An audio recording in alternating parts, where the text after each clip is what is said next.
Bună veniți, prieteni, în video meu nou,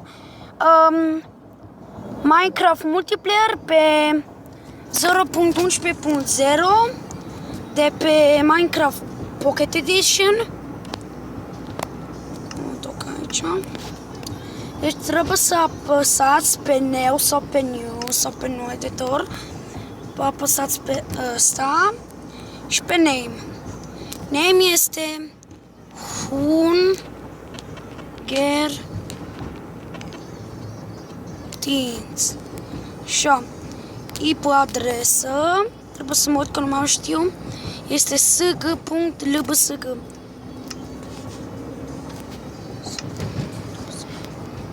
sg.lbsg.net.